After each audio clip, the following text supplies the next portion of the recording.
Selamat malam keluarga Allah, apa kabar Anda pada malam ini? Saya berharap semua dalam keadaan sehat-sehat dan kita bersyukur karena pada malam ini kita dapat kembali berjumpa dalam acara kebaktian keluarga bersama YKB Media Ministry lewat channel YouTube YKB TV. Ada banyak hal yang telah kita alami pada hari ini dalam pekerjaan-pekerjaan kita. Tentu ada orang atau di antara kita yang mengalami keberhasilan, ada juga yang mungkin mengalami kegagalan atau belum mencapai hasil yang diharapkan pada hari ini. Tapi kita percaya dalam semua itu Tuhan tetap menolong kita, menyertai kita. Dan itulah sebabnya kita sekarang boleh berada di rumah. Karena Tuhan telah menolong kita mengerjakan tanggung jawab kita dalam sepanjang hari ini. Kami dari tim YKB, tim Kebaktian Keluarga YKB siap untuk melayani Anda. Dan biarlah pelayanan kami pada malam ini boleh sungguh-sungguh berkenan kepada Tuhan. Dan jadi berkat di dalam hidup keluarga Allah yang beribadah bersama pada malam ini. Mari kita awali kebaktian kita pada malam ini dengan sebuah nyanyian dari Kidung Jemaat nomor 1 atau Kidung Keesaan nomor 23. Haleluya, pujilah.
Mari kita berdoa. Tuhan, kami bersyukur padamu hanya karena kemurahan-Mu sajalah kami dapat berhimpun bersama sebagai sebuah keluarga pada malam ini untuk mensyukuri hari yang telah Engkau berikan bagi kami sepanjang hari ini. Ada banyak berkat Tuhan yang telah kami alami dan kami datang untuk mensyukuri itu. Sembari memohon Engkau berkenan kepada kami untuk berfirman kepada kami pada malam ini supaya kami boleh tidur nanti dengan keyakinan akan perlindungan Tuhan dan firman yang boleh kami dengarkan pada malam ini. Kami serahkan seluruh ibadah kami dalam tangan Tuhan, berkat seluruh para pelayan ibadah boleh mengerjakan tugas masing-masing dan memberikan yang terbaik untuk kemuliaan Tuhan. Dalam nama Tuhan kami Yesus Kristus. Amin. Saya akan membacakan Matius pasal 16 ayat yang ke-8 sebagai nas pembuka kebaktian kita pada malam ini, yang begini firman Tuhan. Lalu Tuhan itu memuji pendahara yang tidak jujur itu karena ia telah bertindak dengan cerdik. Sebab anak-anak dunia ini lebih cerdik terhadap sesamanya daripada anak-anak terang. Keluarga Allah, nas ini hendak mengingatkan kita untuk bersikap cerdas dan cerdik dalam menyiapkan masa depan. Baik masa depan dalam dunia ini, pekerjaan kita, hal-hal yang kita siapkan untuk di masa depan kita, maupun bahkan terutama sebenarnya masa depan yang kekal bersama-sama dengan Allah. Kita diingatkan agar kita tak kalah dari kecerdikan dan kecerdasan dunia ini. Tentu tanpa harus mengikuti cara dunia ini dalam menyiapkan masa depan. Mari kita sambut dengan Mazmur 79 ayat pertama sampai dengan ayat yang ke-9.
sebagai makanan burung-burung di udara dan daging orang-orang yang kau kasihi, kepada binatang liar di bumi.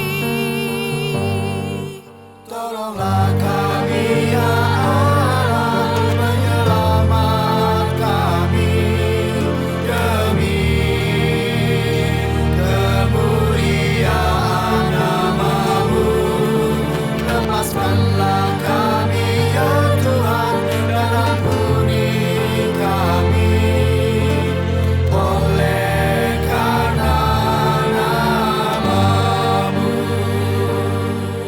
Dan tidak ada yang kuburkan orang-orang itu, tak ada yang kuburkan sekeliling Yerusalem. Kami jadi celah bagi para tetangga kami, diejek, dicemooh orang di sekitar kami. Berapa lama lagi kau murka ya Tuhan? Cemburu-Mu terus berkobar bagai api. Tolonglah kami ya Allah, penyelamat kami demi kemuliaan nama-Mu. Lepaskanlah kami ya Tuhan, dan ampuni kami oleh karena nama-Mu. Tumpahkan marah pada bangsa yang tak mengenal-Mu, ke atas kerajaan yang tak serukan nama-Mu, sebab mereka telah memakan habis Yakub, tempat kediamannya pun mereka hancurkan. Jangan hitungkan pada kami dosa nenek moyang kami, kiranya rahmat-Mu segera menyongsong kami, sebab kami sudah sangat lelah. Tolonglah kami ya Allah, penyelamat kami demi kemuliaan nama-Mu. Lepaskanlah kami ya Tuhan, dan ampuni kami oleh karena nama-Mu.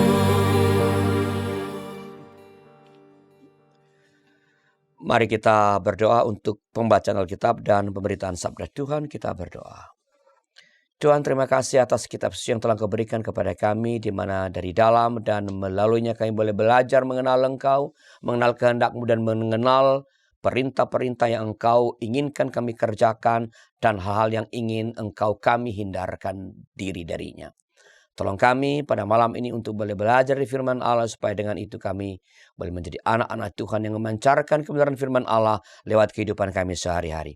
Pakailah hamba-Mu ini Tuhan dengan segala keterbatasan yang melekat padanya sebagai alam tangan Tuhan, supaya lewat hamba-Mu yang terbatas ini Engkau berbicara dengan bebas kepada setiap umat Tuhan yang merindukan kehendak-Mu. Dalam nama Tuhan kami Yesus Kristus. Amin. Saya akan bacakan Lukas pasal 16 ayat yang pertama sampai ayat 13. Dengarkanlah firman Tuhan. Yesus berkata kepada murid-muridnya, ada orang kaya yang mempunyai seorang bendahara. Kepadanya disampaikan tuduhan bahwa bendahara itu menghamburkan miliknya. Lalu ia memanggil bendahara itu dan berkata kepadanya, apakah ini yang kudengar tentang engkau? Berilah pertanggungan jawab. Saya ulangi. Berilah pertanggungjawaban atas urusanmu, sebab engkau tidak boleh lagi bekerja sebagai bendahara. Kata bendahara itu dalam hatinya, apakah yang harus aku perbuat Tuanku memecat aku dari jabatanku sebagai bendahara. Mencangkul aku tidak dapat, mengemis aku malu. Aku tahu apa yang akan aku perbuat, supaya apabila aku dipecat dari jabatanku sebagai bendahara, ada orang yang akan menampung aku di rumah mereka. Lalu ia memanggil seorang demi seorang yang berhutang kepada tuannya. Katanya kepada yang pertama, "Berapakah hutangmu kepada tuanku?" Jawab orang itu, 100 tempayan minyak. Katanya kepada orang itu, "Terimalah surat hutangmu, duduklah dan tulislah segera 50 tempayan." Kemudian ia berkata kepada yang kedua, "Berapakah utangmu?" Jawab orang itu, 100 pikul gandum. Katanya kepada orang itu, "Terimalah surat utangmu dan tulislah 80 pikul." Lalu Tuhan itu memuji bendahara yang tidak jujur itu karena ia telah bertindak dengan cerdik. Sebab anak-anak dunia ini lebih cerdik terhadap sesamanya daripada anak-anak terang.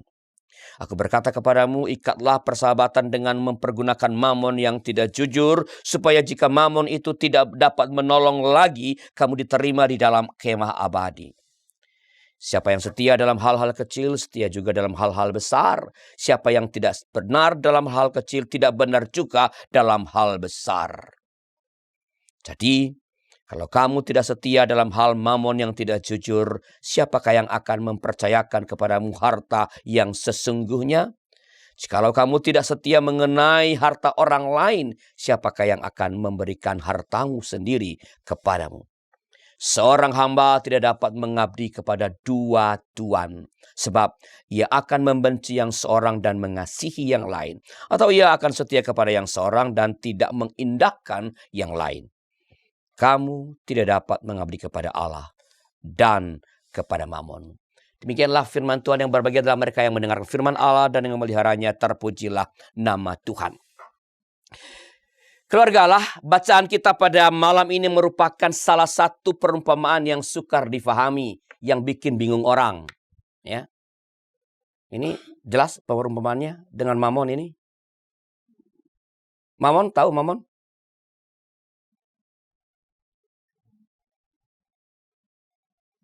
Mamon apa mamon? Ya, mamon adalah ungkapan untuk harta, ya, milik, ya. Dan dikatakan mengikat diri kepada mamon yang apa tadi? Mamon yang jahat. Sebenarnya mamon itu tidak jahat, tapi pada waktu itu pada konteks Tuhan Yesus, orang-orang yang kaya yang banyak mamonnya itu biasanya mendapatkan mamon dari cara yang tidak benar. Jadi dikatakanlah mamon itu jahat. Ya. Nah, kalau tidak hati-hati kita dapat akan menuduh Tuhan Yesus sebagai sosok yang mengajarkan hal yang kurang baik, seolah-olah Yesus pro pada koruptor, pro pada orang yang menyalahgunakan jabatan, pro pada orang yang menyalahgunakan kuasa yang dipercayakan, yang diberikan kepadanya. Supaya kita tidak salah langkah, maka hal pertama yang perlu kita sadari adalah bahwa bacaan kita ini adalah mengambil bentuk sastra perumpamaan. Salah satu jenis sastra yang ada dalam kitab Perjanjian Baru, perumpamaan. Setiap perumpamaan, saudara, hanya punya satu tujuan. Jadi kalau baca perumpamaan, jangan pusatkan hati diri pada detailnya, pada rinciannya. Ya, misalnya ada 5 suket gandum atau adalah. Jangan pada detail itu. Anda akan terdistrak. Teralihkan, karena hanya ada satu tujuan utama dalam setiap perumpamaan. Dan tujuan itu tidak usah capek-capek cari di mana-mana. Tujuan itu tersedia dalam perumpamaan itu sendiri. Dan itulah yang harus kita temukan pada malam ini. Apa yang menjadi pusat dari perumpamaan tentang bendahara yang tidak jujur ini. Nah, menurut beberapa penafsir, pusat perumpamaan ini adalah ada di ayat ke-8. Boleh baca, dengarin yang di atas, 1-7. Tapi sebenarnya ya fokusnya di ayat 8. Saya bacakan. Lalu Tuhan itu memuji bendahara yang tidak jujur itu, karena ia telah bertindak dengan cerdik.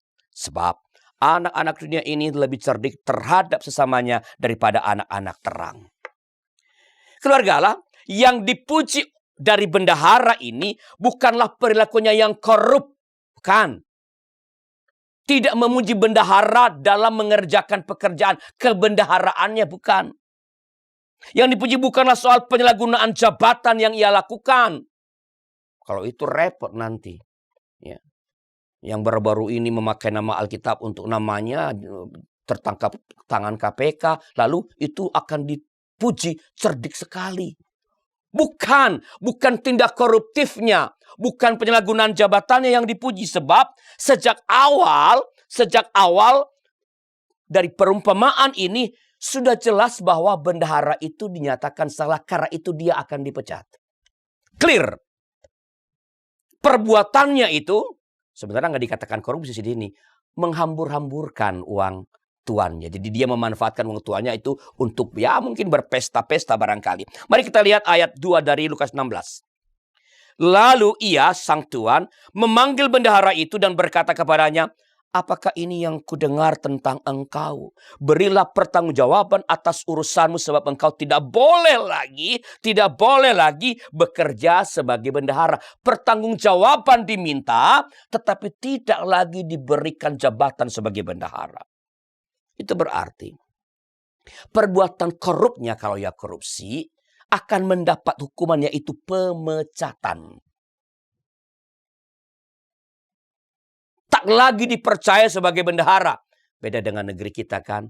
Ya, jadi wali kota atau bupati atau gubernur terlibat korupsi, dihukum, dikasih keringanan hukumannya, keluar lagi, nyalon lagi, terpilih lagi, korupsi lagi. Ini enggak.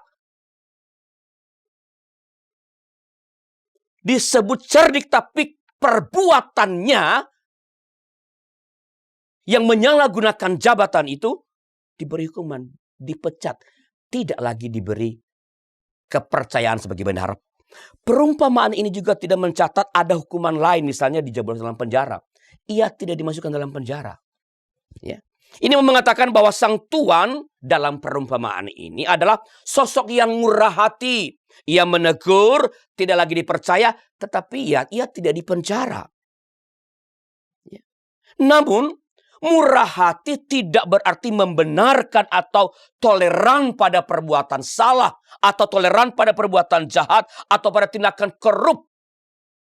Penyalahgunaan jabatan yang dikerjakan oleh bendahara ini. Sebab sekali lagi hukuman tetap diberikan. Sang bendahara akan dipecat. Jabatannya dicopot. Jabatannya ditanggalkan. Yang dipuji adalah kecerdikannya. Kecerdikan bendahara dalam menyiapkan atau mengamankan diri. Menyelamatkan masa depannya. Itu kecerdikan itu. Sang bendahara menempuh apapun yang perlu dan mungkin ia kerjakan, ia lakukan agar setelah dipecat tetap ada yang mau menampungnya. Tetap ada yang mau menerimanya. Ia selamat di masa depan. Ketika dia dipecat oleh tuannya, dia dengan cerdik membuat perjanjian dengan para pengutang dari tuannya. Sehingga mereka akan, orang-orang yang tadi berkong kali kong itu, akan menerima dia, kan berutang budi. Menerima dia di rumah mereka saat ia telah kehilangan pekerjaan sebentar lagi. Sang bendahara menggunakan waktu yang tinggal sebentar lagi sebelum ia dipecat secara cerdik dan cerdas dengan melakukan hal-hal yang menjamin keselamatannya. Yang menjamin masa depannya. Yang menjamin keamanannya. Tentu saja karena ia memang bendahara yang tidak jujur dengan cara dia. Dengan cara yang tidak jujur. Dengan cara yang licik. Yaitu merugikan tuannya. Bukan soal yang merugikan itu yang dipuji. Tetapi soal ia memikirkan. Melakukan yang bisa ia kerjakan dengan cerdik. Agar masa depannya terjamin. Agar ia selamat. Jadi pesan utama dari perumpamaan ini adalah menjadi cerdik dan cerdaslah. Bukan menjadi koruptor lah, bukan ya. Menjadi cerdik dan cerdaslah. Cerdik dan cerdaslah dalam merespons tantangan bahkan ancaman-ancaman yang ada dalam hidup ini. Sang bendahara terancam. Dan ia merespon itu dengan cerdik, cerdik dan cerdas. Ia nggak nangis, ia nggak putus asa. Ia mencari jalan keluar agar ia tetap selamat. Cerdik dan cerdaslah dalam memanfaatkan kesempatan yang Tuhan anugerahkan, yang diberikan kepada kita. Kalau bendahara yang tidak jujur berlaku cerdik dan cerdas untuk mengamankan masa depannya yang bersifat fana, kan sementara masa depan itu ya nanti akan mendapat juga penghukuman dari Tuhan kalau berbuat jahat. Kalau bendahara yang tidak jujur ini saja mau bersikap, bertindak cerdik dan cerdas untuk mengamankan masa depannya yang bersifat fana, maka kita, saudara dan saya sebagai orang-orang percaya, sebagai murid-murid Tuhan, anak-anak Tuhan, setidaknya, mestinya lebih. Setidaknya harus sama cerdiknya, harus sama cerdasnya dalam menyiapkan masa depan kita. Baik yang fana ini, yang bersifat sementara, dalam dunia ini, maupun bahkan terutama pada masa depan yang kekal, yaitu keselamatan. Harus cerdik dan cerdas untuk menyiapkan masa depan, baik masa depan yang pendek, mau apa ke depan, bekerja di bidang apa, hidup dari mana kalau pensiun, itu masa pendek. Cerdik dan cerdaslah. Ini saya udah 60 tahun, udah emeritus mestinya. Harus cerdik dan cerdas agar ketika sudah pensiun supaya tetap selamat.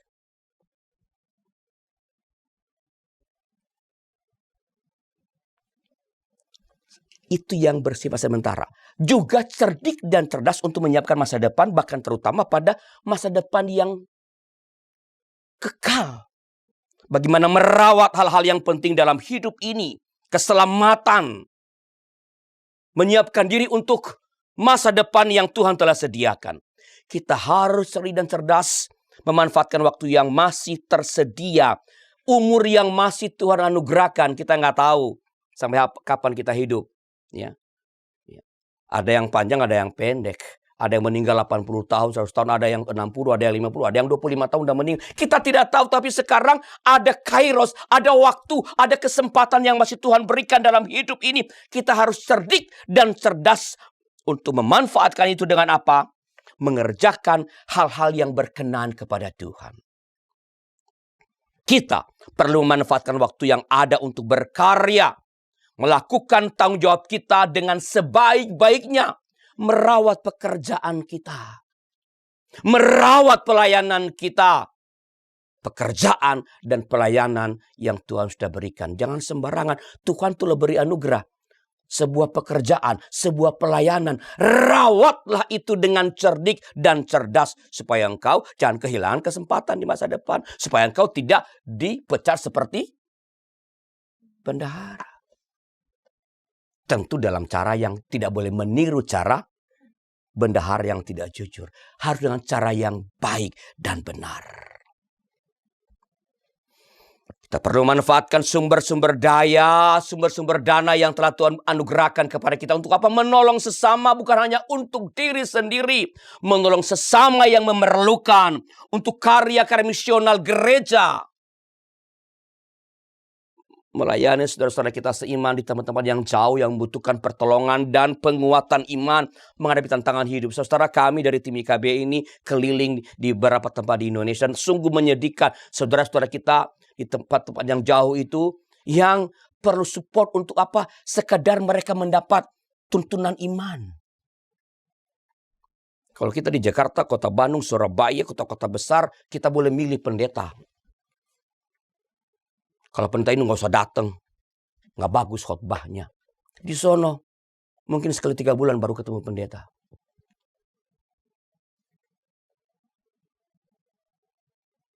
Dan tiap minggu mereka mendapat makanan dari sesama anggota jemaat yang tak pernah dibekali oleh firman Allah.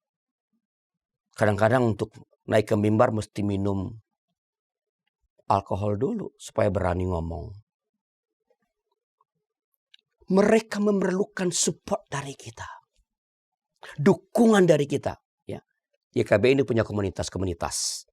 Ya, sekarang ini ada 48 komunitas di berbagai tempat yang kita belum punya di Papua. Kita belum menjangkau Papua. Tapi Sumatera, Sulawesi, Kalimantan, Jawa, ada komunitas yang kita bina imannya dan bina hidupnya supaya kuat menghadapi godaan duit untuk meninggalkan Tuhannya. Harus cerdik dan cerdas memanfaatkan waktu yang ada. Mengelola harta, mengelola potensi yang kita punya, yang gereja saudara punya, yang Anda miliki. Bukan hanya untuk diri sendiri, bukan hanya menggemukkan diri, membesarkan badan, membesarkan gereja sendiri, tapi menjangkau, menolong sesama kita yang membutuhkan pertolongan dan penguatan iman dalam menghadapi tantangan-tantangan hidup yang tidak mudah karena kemiskinan. Kita harus cerdik dan cerdas dalam mengelola dan memanfaatkan waktu. Sehingga waktu tidak habis hanya untuk hal-hal yang egosentris, yang egofilia, cinta diri, hal-hal yang fana. Bukan berarti cinta diri nggak boleh. Kan Tuhan mengatakan kasihilah samamu seperti dirimu mengasihi diri. Tapi jangan hanya mengasihi diri. Jangan hanya menyenangkan diri. Manfaatkan waktu untuk karya-karya misional. Upaya-upaya untuk menghadirkan tanda-tanda kerajaan Allah. Penyebar luasan Injil. Bisa sendirian kalau Anda bisa. Bisa berhimpun bersama 1, 2, 3, 4, 5 orang. Atau melalui lembaga-lembaga pekabaran Injil yang ada di berbagai tempat. Termasuk dengan YKB. Yang memang dibentuk sebagai lembaga pekabaran Injil lewat media. Keluarga Allah. Dunia yang tidak baik-baik saja ini mesti disikapi, mesti direspon dengan cerdik dan cerdas. Kita harus cerdik dan cerdas untuk menghadapi dunia ini. Kalau bendahara yang tidak jujur saja dengan cara yang licik, memanfaatkan harta tuannya yang ia kelola dengan cerdik, ya kita bilang sebenarnya agak licik ya, likiat ya. Untuk mempersiapkan masa depannya di dunia ini, maka saudara dan saya harus paling tidak setara. Kalau bisa lebih dari itu, manfaatkanlah kesempatan, manfaatkanlah potensi, manfaatkanlah uang Anda, manfaatkanlah apa yang telah Tuhan berikan dalam diri Anda untuk menyiapkan masa depan. Menata masa depan, baik masa depan yang pendek, selama masih ada dalam dunia ini, dan terlebih bahkan untuk masa depan yang kekal, yang Tuhan telah sediakan bagi kita. Dunia yang jahat ini mesti disikapi dengan cerdik dan cerdas. Jangan kalah dengan kecerdasan dan kecerdikan dunia ini. Tentu saja dengan cara yang benar. Yang tidak meniru bendahara yang culas. Kita harus tidak boleh kalah dengan kecerdikan, kecerdasan dunia ini. Tentu dengan cara yang benar. Dengan cara yang berkenan kepada Allah. Kiranya Tuhan menolong kita. Saat teduh bagi kita.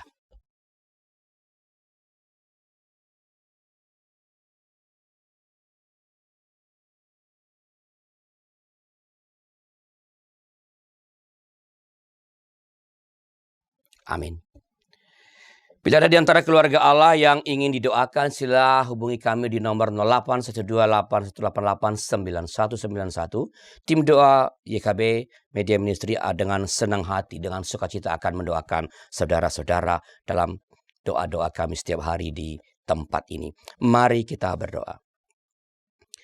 Tuhan, kami bersyukur atas waktu, usia yang masih Tuhan berikan sampai hari ini. Hanya Engkau yang tahu sampai kapan kami harus ada dalam dunia ini. Berikan kami hati yang bijaksana untuk menghitung hari-hari kami. Mengerjakan hal-hal yang berkenan kepada Tuhan. Menyiapkan masa depan kami. Baik masa depan yang pendek. Hal-hal yang akan kami kerjakan setelah kami selesai studi. Usaha apa yang kami kembangkan setelah usaha yang sekarang kami akan kembangkan. Dan apa yang kami kerjakan ketika setelah selesai waktu untuk berkarya di tempat tertentu memasuki masa-masa pensiun. Supaya kami cerdik dan cerdas untuk menyiapkan masa depan dengan sebaik-baiknya. Dan lebih-lebih kami cerdik dan cerdas untuk menyiapkan masa depan kekal. Dan mengerjakan karya-karya Allah. Karya misional Tuhan dalam dunia ini. Menghadirkan tanda-tanda kerajaan Allah. Melayani di rumah Tuhan. Melayani sesama bagi yang dekat.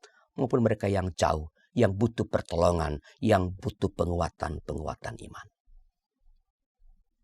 Berkati pelayanan YKB Media Ministry. Yang dengan kerjasama banyak sekali orang. Terus merindukan untuk boleh jadi saluran berkat.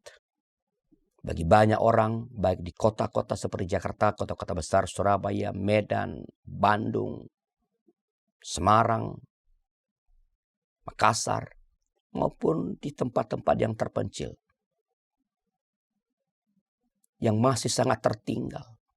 Supaya mereka pun boleh disapa oleh Injil Kerajaan Allah. Supaya mereka pun boleh menikmati berkat-berkat Allah. Lewat layanan, karya misional yang Tuhan percayakan kepada YKB bersama-sama dengan orang-orang yang mendukungnya. Yang bekerja bersama-sama. Berikan kami terus kesehatan, motivasi yang terus kokoh untuk mengerjakan yang terbaik supaya banyak orang terberkati lewat pelayanan kami. Berkati setiap keluarga Allah yang telah berbakti pada malam ini. Pada istirahat pada malam ini sertai Tuhan, lindungi kami dalam istirahat kami. Berikan tidur yang dalam. Dan esok pagi boleh bangun dengan tubuh yang segar karena pertolongan Tuhan. Karena anugerah dari Tuhan. Dan boleh kembali mengerjakan tanggung jawab yang Tuhan percayakan kepada kami sepanjang esok hari. Terima kasih Bapa. Dalam nama Tuhan kami, Yesus Kristus. Amin. Keluarga Allah, mari kita memanfaatkan setiap kesempatan dan karunia yang Tuhan telah anugerahkan kepada kita dengan cerdik dan cerdas. Bukan hanya melayani kepentingan diri, tetapi juga sesama bahkan untuk karya misional dan penghadiran tanda-tanda kerajaan Allah. Mari menuturkan Injil Kerajaan Allah di berbagai tempat. Kusuka menuturkan.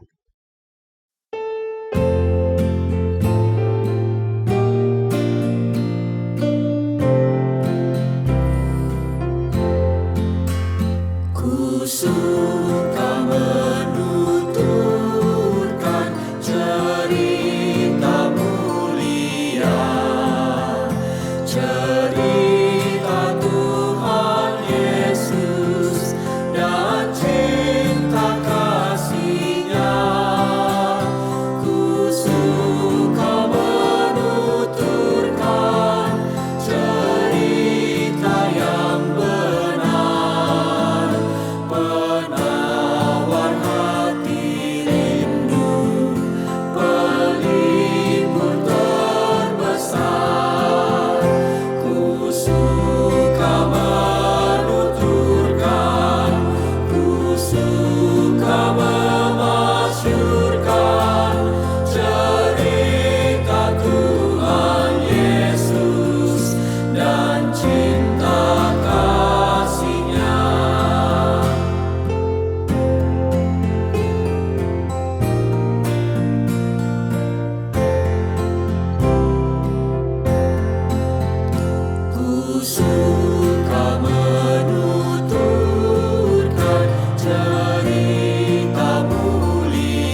Mari bersama berdiri dan menyambut berkat dari Tuhan. Terimalah berkat Tuhan. Anugerah Tuhan Yesus dan kasih Allah Bapa serta persekutuan Roh Kudus menyertai saudara sekala ini sepanjang malam ini dalam istirahat dan sampai selama-lamanya.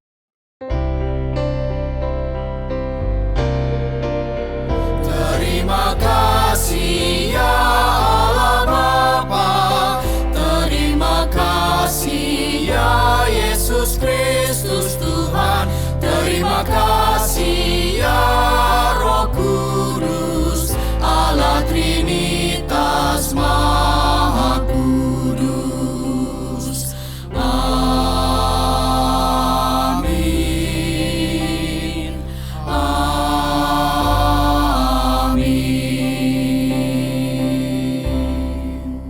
Silakan duduk saat teduh bagi kita.